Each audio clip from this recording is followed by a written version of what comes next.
ഹരേ കൃഷ്ണ. കഴിഞ്ഞ അധ്യായത്തിൽ ഹനുമാന്റെ വാലിൽ തീ കൊളുത്തുന്ന ആ ഭാഗമാണ് നമ്മൾ പറഞ്ഞത്. ഇന്ന് നമ്മൾ പറയാൻ പോകുന്നത് രാമായണത്തിലെ ഏറ്റവും മനോഹരമായ ഭാഗങ്ങളിൽ ഒന്ന്, ലങ്കാദഹനം. എല്ലാവരും വളരെ ശ്രദ്ധയോടു കൂടിയിരുന്ന് ഈ ഭാഗം കേൾക്കണം. വലിയ ശരീരത്തോടു കൂടി ഇരിക്കുകയായിരുന്നു ആ സമയം മുഴുവനും ഹനുമാൻ. പെട്ടെന്ന് തന്നെ ഹനുമാൻ തൻ്റെ ശരീരം തീരെ ചെറുതാക്കി. അതോടുകൂടി രാക്ഷസന്മാരുടെ കയ്യിൽ നിന്നും പവനനന്ദനൻ ചാടിപ്പോവുകയും ചെയ്തു. ഹനുമാനെ കെട്ടിയ കയറു പിടിച്ചിരുന്ന രാക്ഷസന്മാരൊക്കെ പേടിച്ചുപോയി. മരങ്ങൾക്ക് വാൾ കൊണ്ട് ഹനുമാൻ തീ കൊളുത്തി. തീ കത്തുന്ന വാൾ കൊണ്ട് തല്ലി പലരുടെയും ജീവൻ ഒടുക്കുകയും ചെയ്തു. കയ്യിൽ ഒരു മരവും വാലിൽ തീയുമായി ഹനുമാൻ ഗോപുരത്തിലിരുന്നു. ലങ്കാപുരിയെ ദഹിപ്പിക്കുന്നതിനെ പറ്റിയിട്ടാണ് പിന്നീട് ഹനുമാൻ ആലോചിച്ചത്. വീടുകളൊക്കെ സൂര്യകിരണം പോലെ ജ്വലിക്കുന്നു. സ്വർണമന്ദിരങ്ങളിൽ തീ പടർത്തി ഗൃഹങ്ങളിലേക്ക് ഹനുമാൻ ചാടിച്ചാടി കയറി. മേഘങ്ങളിൽ മിന്നൽ പിണർ എന്ന വണ്ണം അതിവേഗം അഗ്നി വ്യാപിച്ചു. മകനെ സഹായിക്കുന്നതിനായി വായുദേവനും അവിടെ എത്തി. നല്ല വേഗത്തിൽ കാറ്റ് അടിച്ചു. അത് അഗ്നി വർദ്ധിപ്പിക്കുവാൻ കാരണമായി. പുത്രൻ അപകടത്തിൽപ്പെട്ടാൽ പിതാവല്ലാതെ മറ്റാരാണ് സഹായിക്കുക? അത് ഒരു വിചിത്രമായ കാര്യമല്ലല്ലോ. മേൽക്കൂരകളിൽ നിന്നും മേൽക്കൂരകളിലേക്ക് ഹനുമാൻ ചാടിക്കയറി. ഹനുമാൻ ചുറ്റിക്കറങ്ങി. ആരും ആരുടെയും വീട്ടിലെ തീ കെടുത്താൻ എത്തിയില്ല. തീ പിടിച്ച ശരീരവുമായി ഓടി രക്ഷപ്പെടുന്ന ആളുകളെ മാത്രമേ ലങ്കയിൽ കാണാൻ സാധിച്ചുള്ളൂ. പലരും നഗ്നരായി. കാരണം അവരുടെ വസ്ത്രങ്ങൾ ഓരോന്നും കത്തി എരിഞ്ഞുകൊണ്ടിരുന്നു. ഭാര്യയെയും കുട്ടികളെയും ഉപേക്ഷിച്ചിട്ട് രാക്ഷസന്മാർ ഓടിപ്പോയി. ജീവൻ കൊണ്ട് പരക്കം പാഞ്ഞു ലങ്കയിലെ ജനങ്ങളെല്ലാവരും. മല പോലെ വന്ന തീയിൽ ആനയും കുതിരയും പക്ഷികളുമെല്ലാം കത്തി അമർന്നു. രാജകൊട്ടാരങ്ങളും സേവക മന്ദിരങ്ങളൊന്നും ബാക്കിയില്ല. കുംഭകർണന്റെയും വിഭീഷണന്റെയും കൊട്ടാരങ്ങൾ കത്തിച്ചില്ല. കുംഭകർണനെ യുദ്ധത്തിൽ തോൽപ്പിക്കുവാൻ രാമന് മാത്രമേ സാധിക്കുകയുള്ളൂ. ബ്രഹ്മാവിന്റെ വരത്താൽ വിഭീഷണന്റെ ഗൃഹത്തിനും തീ പിടിക്കുകയില്ല.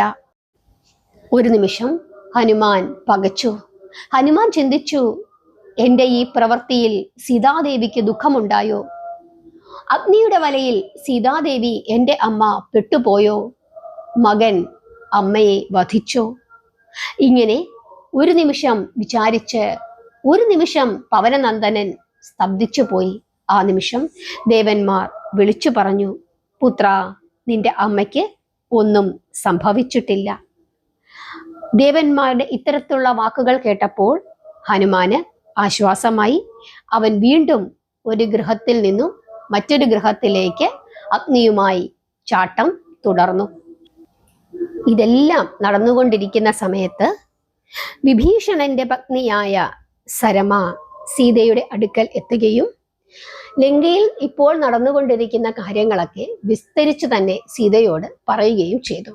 ആ സമയം ഹനുമാൻ സീതാദേവിയുടെ മുമ്പിൽ എത്തിച്ചേരുകയും അമ്മയെ നമസ്കരിക്കുകയും ഉടൻ തന്നെ ഞാൻ തിരിച്ച് രാമന്റെ അടുക്കലേക്ക് പോവുകയാണ് എന്നും അമ്മ അനുഗ്രഹിക്കണമെന്നും ഉടൻ തന്നെ ഞങ്ങൾ എല്ലാവരും കൂടി വന്ന് രാമന്റെ അനുഗ്രഹത്താൽ അമ്മയെ മോചിപ്പിക്കുമെന്നും രാമൻ രാവണനെ വധിച്ച് അവിടുത്തെ വീണ്ടെടുക്കുമെന്നും അമ്മയെ പറഞ്ഞ് ആശ്വസിപ്പിച്ച് അമ്മയുടെ അനുഗ്രഹങ്ങളെല്ലാം വാങ്ങി അവിടെ നിന്നും പുറത്തേക്ക് പോയി. അങ്ങനെ ഹനുമാൻ സീതാദേവിയുടെ അടയാളവും കൊണ്ട് തിരിച്ച് കിഷ്കിന്ധയിൽ എത്തിച്ചേർന്നു. ഹനുമാൻ വന്നതറിഞ്ഞ് എല്ലാ വാനരന്മാരും ഹനുമാന്റെ ചുറ്റും കൂടി. അവരെല്ലാവരും വളരെ കൗതുകത്തോടു കൂടി എങ്ങനെയാണ് രാവണന്റെ കൊട്ടാരത്തിൽ എത്തിയത്, എങ്ങനെയാണ് സീതാദേവിയെ കണ്ടത്, എല്ലാ വിവരങ്ങളും പറയൂ എന്ന് ഹനുമാനോട് അപേക്ഷിച്ചപ്പോൾ അവിടെ നടന്ന കാര്യങ്ങളൊക്കെ തന്നെ വിസ്തരിച്ച് ഹനുമാൻ എല്ലാവരെയും പറഞ്ഞ് കേൾപ്പിച്ചു. അതിനുശേഷം എല്ലാവരും കൂടി ശ്രീരാമന്റെ സന്നിധിയിലേക്ക് പോവുകയാണ്. ഹനുമാനെയും മറ്റു വാനര വൃന്ദങ്ങളെയും ഒക്കെ കണ്ടിട്ട് ശ്രീരാമൻ, സീതയുടെ വിശേഷങ്ങൾ എന്നോട് പറയൂ, എന്താണ് സീത നിങ്ങളോട് പറഞ്ഞു വിട്ടിരിക്കുന്നത്, നിങ്ങൾക്ക് സീതാദേവിയെ കാണാൻ സാധിച്ചോ എന്നിങ്ങനെയൊക്കെ വളരെ വികാരപരമായി അവരോട് ചോദിക്കുന്നു. അപ്പോൾ ഹനുമാൻ കൈകൂപ്പിക്കൊണ്ട് പറയുകയാണ്, കണ്ടു പ്രഭു, ലങ്കയിലെ അശോകവനികയിൽ ഞാൻ സീതയെ കണ്ടു. എല്ലാം വിവരിച്ചു തന്നെ ഞാൻ അങ്ങയോട് പറയാം. 100 യോജന വിസ്താരമുള്ള സാഗരം വളരെ കഷ്ടപ്പെട്ട് ഞാൻ കടന്നു. രാത്രിയിൽ ഇരുട്ടത്താണ് ഞാൻ ലങ്കയിൽ എത്തിച്ചേർന്നത്. രാജാവിൻ്റെ അന്തഃപുരത്തിൽ കണ്ടില്ല. വീടു തോറും ഞാൻ തെരഞ്ഞു നടന്നു. ദുഃഖം സഹിക്കാതെ വളരെ നേരം കരഞ്ഞുകൊണ്ടായിരുന്നു ഞാൻ ദേവിയെ അന്വേഷിച്ചത്. പെട്ടെന്നാണ് എൻ്റെ ദൃഷ്ടിയിൽ അശോകവനി വന്നുപെട്ടത്. രാത്രിയുടെ 3-ാം യാമം, സൂര്യകിരണം പോലെ പ്രഭ ചൊരിയുന്ന അശോകവനിക. ആ ഉദ്യാന മധ്യത്തിൽ ഞാൻ ദേവിയെ കണ്ടു. ആ സമയം അവിടേക്ക് രാവണൻ കടന്നു വന്നു. ദേവകന്യകമാരോടും വിദ്യാധരികളോടുമൊത്താണ് രാവണൻ അങ്ങോട്ടേക്ക് വന്നത്. രാവണൻ എന്താണ് പറയുന്നത് എന്ന് കേൾക്കുന്നതിനായി ഞാൻ മരക്കൊമ്പിൽ മറഞ്ഞിരുന്നു. രാവണൻ പലതരത്തിൽ ദേവിയെ സ്തുതിച്ചു എങ്കിലും ജാനകി ചെവിക്കൊണ്ടില്ല. അങ്ങയിലല്ലാതെ മറ്റാരിലും ജാനകിയുടെ മനസ്സ് ചെല്ലുകയുമില്ല. രാവണൻ ദേവിയെ വെട്ടാനായി വാളോങ്ങി. സീതാദേവി ഒരു കുലുക്കവുമില്ലാതെ പറഞ്ഞു, മരിച്ചു കൊള്ളാം, പക്ഷേ രാമന്റെ ചരണങ്ങളിലേക്കല്ലാതെ മറ്റൊരിടത്തേക്കും എനിക്ക് പോകാൻ സാധിക്കുകയില്ല. ഇങ്ങനെ മാതാവ് രാവണനോട് പറഞ്ഞു. സീതയുടെ വചനം കേട്ട് ക്രുദ്ധനായ രാവണൻ വിരൂപകളും ക്രൂരകളുമായ ദാസിമാരെ വിളിച്ചുകൊണ്ടുവന്നു. സീതയെ ചൂരൽ വടികൊണ്ട് അടിക്കുവാൻ രാവണൻ നിയോഗിച്ചു.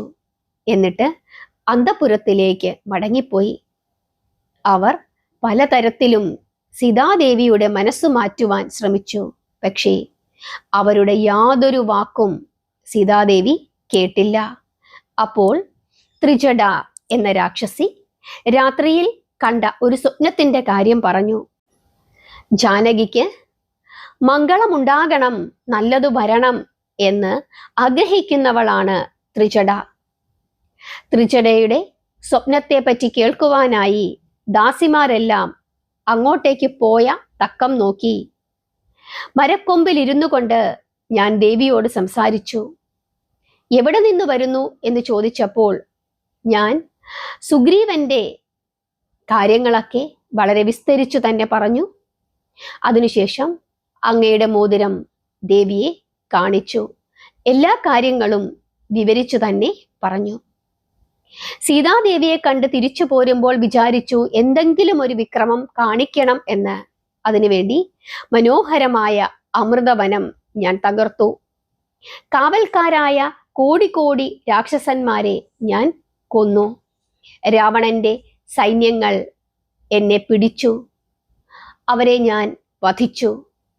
അക്ഷകുമാരനെയും സൈന്യത്തെയും ഞാൻ വധിച്ചു. അപ്പോൾ ഇന്ദ്രജിത്ത് അങ്ങോട്ടേക്ക് വന്നു. 15 നാഴിക ഇന്ദ്രജിത്തിനോട് ഞാൻ യുദ്ധം ചെയ്തു. ബ്രഹ്മപാശം കൊണ്ട് ഇന്ദ്രജിത്ത് എന്നെ ബന്ധിച്ചു. രാവണന്റെ മുമ്പിൽ കൊണ്ടുപോയി രാവണനോട് ഞാൻ കണക്കിന് തന്നെ ധിക്കാരം പറഞ്ഞു. എന്നെ വെട്ടിക്കൊല്ലുവാൻ രാവണൻ കൽപ്പന കൊടുത്തു. അപ്പോൾ അനുജൻ വിഭീഷണൻ അത് തടഞ്ഞു. അങ്ങനെ ഒരു തരത്തിൽ ഞാൻ മരണത്തിൽ നിന്നും രക്ഷപ്പെട്ടു.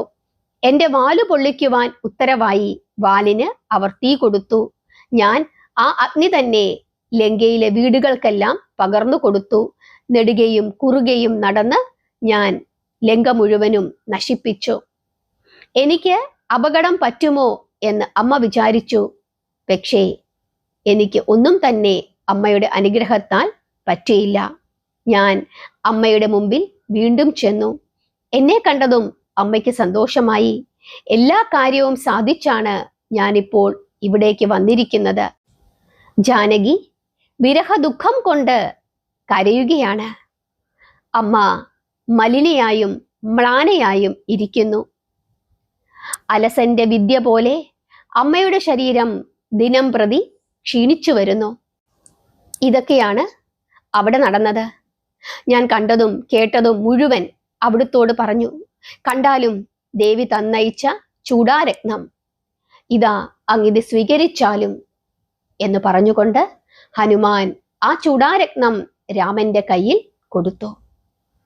രത്നം തന്നുകൊണ്ട് എന്തു പറഞ്ഞു എന്ന് രാമൻ തിരിച്ചു ചോദിച്ചപ്പോൾ, പ്രഭോ, ജനകനന്ദിനി കരഞ്ഞുകൊണ്ട് പറഞ്ഞു, കുറച്ചുനേരം വിശ്രമിക്കൂ രത്നമേ, നീയും ഞാനും സഹോദരിമാരല്ലേ. ജനകരാജൻ വിവാഹ സമയത്ത് മോതിരത്തെയും എന്നെയും രാമന് സമർപ്പിച്ചു. നമ്മൾ ഒന്നിച്ചു, രാമനിൽ ജീവിച്ചു. നീ ജ്യേഷ്ഠത്തിയാണെന്ന് പറഞ്ഞ് നിന്നെ എൻ്റെ ശിരസിൽ അണിയിച്ചു. നിന്നെ കണ്ടാൽ രാമന് സന്തോഷമാകും. അതിനാൽ നിന്നെ ഞാൻ അങ്ങോട്ടേക്ക് അയക്കുന്നു.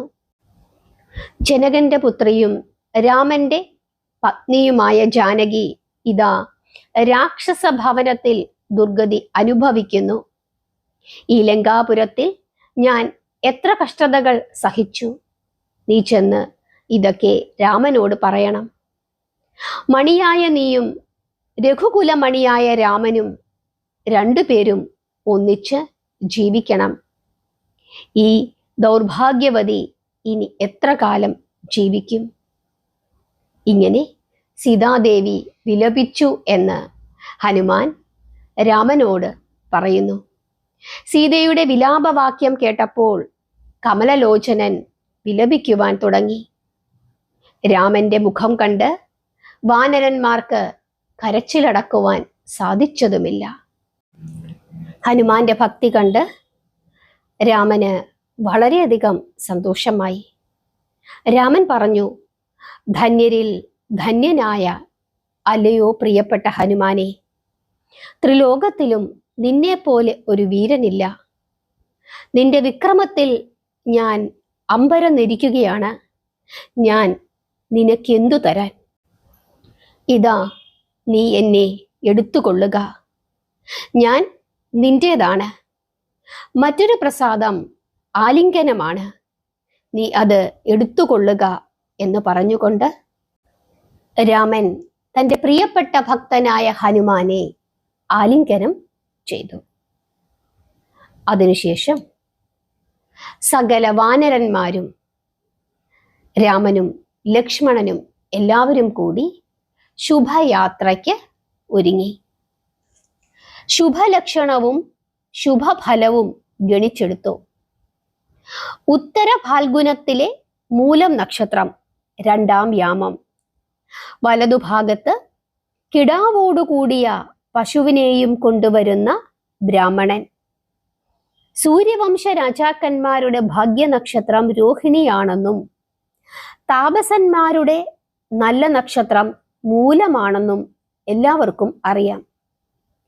രാക്ഷസന്മാരെ ഹനിക്കുവാനായി വാനര സൈന്യം ഭൂമിയിലും ആകാശത്തും നിറഞ്ഞു.